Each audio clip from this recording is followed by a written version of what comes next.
Welcome to the third day of our seminar. I would like to ask you something. How many times in your life you felt like you have done so much for another person, but at the end they didn't appreciate it? Or invested your time and effort into something, but it didn't turn out the way you expected? Today, you might find your answers because we will talk about three types of intelligence or perception and efficient and inefficient behavior strategies.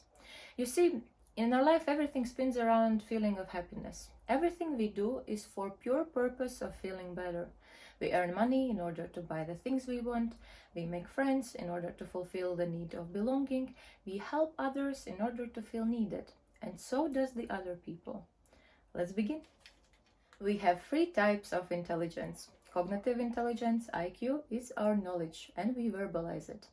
Emotional intelligence, our EQ, is our ability to understand, use, and manage our emotions. Emotional intelligence not only allows you to assess your own feelings and needs, as well as gives you a deeper understanding of your motivation, but also makes it possible for you to understand what other person feels, gives you understanding of his personal boundaries, and predict his behavior.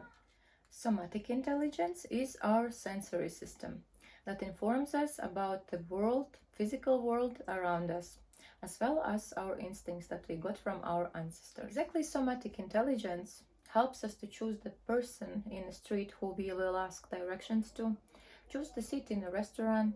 Exactly, somatic intelligence makes us put the food we like closer to us, and the one we dislike move further away. The same with people who we like, we keep close to us, and the ones we dislike, we keep them further away. Also, we have some instincts in common. For example, we all close our eyes when we sneeze or hide our neck in the shoulders when we are afraid of something. It's interesting that our body always reacts first, then comes emotion, then a third, and then we verbalize it. But be careful not to give somebody's somatic reaction your own interpretation. Sometimes there is no deeper meaning to it.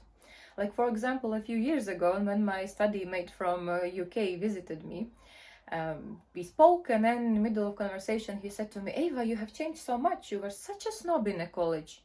And I was so surprised. I never positioned myself as one. And as we conversed further, it turned out that it was about my physical behavior. So I'm the person who actually likes to have my private space, and I show to others respect by respecting their private space as well. However, him being Spanish and coming from affectionate background, that was considered a snobby behavior. So we had a laugh about that. Of course, also in life, sometimes we judge people. If somebody looks to us like from up to down or gives us intense look, we are tended to give it some sort of interpretation. But sometimes it's really a matter of the habit. Person looks at you like that just because it's comfortable for them. So in perfect scenario, all three centers are working dynamically. I know it is important, I feel it is important, and I know how to do it. So what happened that one time when you did so much for that person and they didn't appreciate it? It's connected to our emotional intelligence and our needs. You projected on them something that you thought to be right in order to fulfill your need. Let me explain that with an example. Let's say a friend who has a problem with alcohol calls you and tells you, "I have nothing to eat." At this moment, inside of you, need of being needed and self-importance activates. Some of you might even start having thoughts, "He called me because he trusts me, he called me because he believes that exactly I can help him, what can I do?" And you answer saying, "I will be there in 30 minutes. And not only you bring him food, but also you give him some money with words. "I'm only doing this so you can get back on your feet."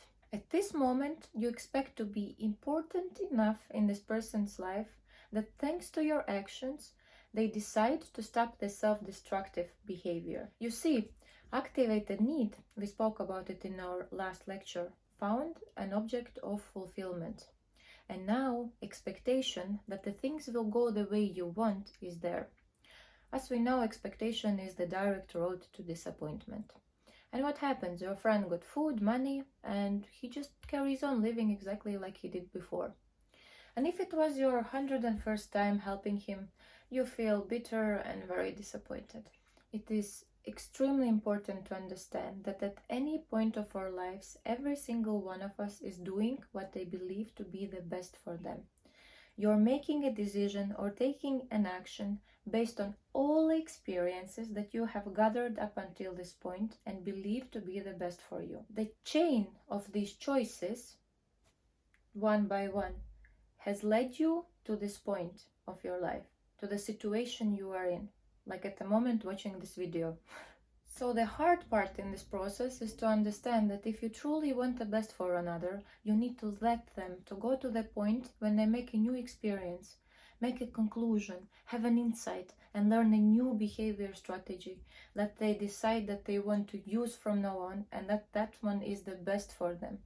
If you at this point decide to sort out the things for them, you're taking all of this experience away, and they don't make these conclusions, they don't go that way. So they cannot accept this new behavior strategy, and all your efforts will either have a short-term effect or have no effect at all. As per your behavior, I would like to ask you a few questions. Did they ask you to do it? Did they ask you to do anything at all? These questions I ask quite often in my sessions, and you wouldn't believe, but most of the clients answer no. They didn't ask me. It might be hard for you to accept this, but at that time, you didn't do it for that person, you did it for yourself. There was a need waiting for fulfillment, and you chose ineffective strategy. Ineffective strategy is strategy that doesn't lead you to needs fulfillment. So in that case, you didn't get the satisfaction of I am needed, I am appreciated. And some of you might tell me now, oh Eva, but my case was different because they asked for a help and then at the end they didn't appreciate it. Okay, they asked you for a help, but at this point when you decided to help them, did you truly accept and respect their choice of leading the life the way that they want? Didn't you have any expectation that something will change after your input?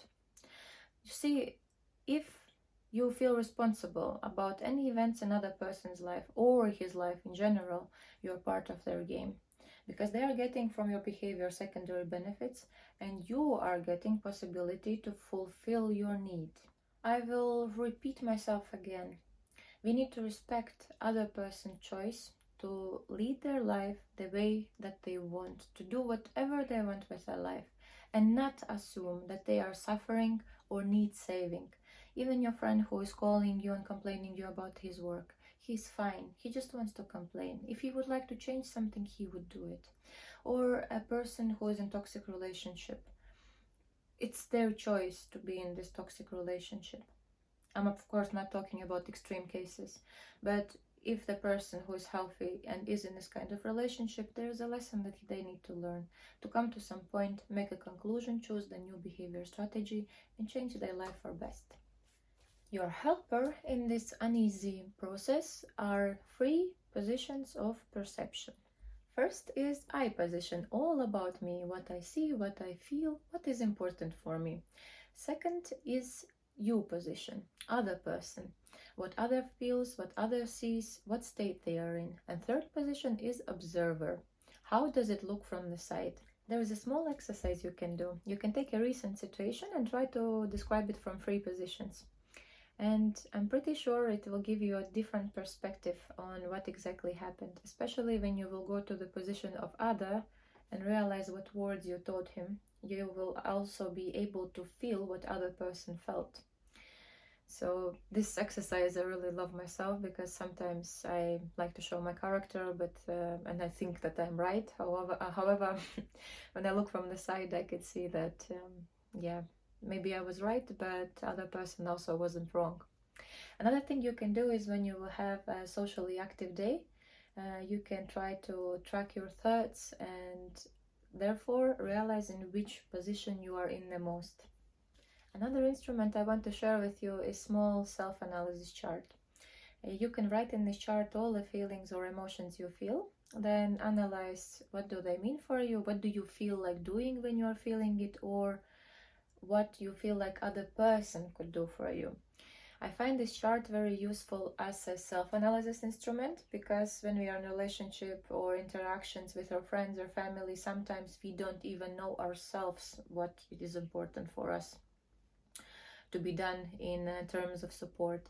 And also it's important to know what our closest ones mean by any emotion, what kind of support they need, or when they are happy, how would they want to maybe even make the bigger happiness for them. So let's look into it. At the moment on the screen you can see the chart I spoke about earlier. First is I feel. I made the two examples, empathy and sadness, but you can write as many as you want. The more you write, the better for you. Second is my description. When I feel for other, when do I feel it? When something bad said has happened to other, where in my body I feel it. This part I added because all of our emotions live in our body. Not all the people know it, but for example, stress, in my case, is shown in my body, in my neck muscles. And whenever I have like really big muscle spasms in my neck, or I have a backache, I understand that I need to reduce the stress level, and my mechanism of coping is yoga. So many years ago I learned it, and I really advise to you to write where in your body you feel it, because later on you can track some somatic disbalance and help yourself better. What I feel like doing, what I need another person to give me, to understand other person, and what has led him to this situation, support another. What need I have to fulfill, to be needed, belonging, self-importance. What does this emotion feeling give to me? I added here because we continue with you to legalize our emotions. We keep learning that there is no such a thing as bad or good emotion or feeling. Empathy allows me to understand what other person is going through, allows me to make conclusions for myself without going through the bad experience. Next one is sadness. My description, I feel down. When do I feel it? When I can't get what I want. Where do I feel it in my entire body? What I feel like doing, I feel like crying and I feel alone. And what another person can give to me or do for me. Another can hug me, say soothing words, bring me comfort food, have a movie night, or do a nice surprise. How comfortable it would be for every single one of us if we would get some sort of chart like this at the beginning of the relationship. What need we have to fulfill to regain inner balance, need of being loved, comforted. What does this emotion feeling give to me? It lets frustration out, lets me connect to those I love. All of our feelings has a right to be, and we have rights to express them. And for that reason, I would like to share with you some tips on how to do it efficiently.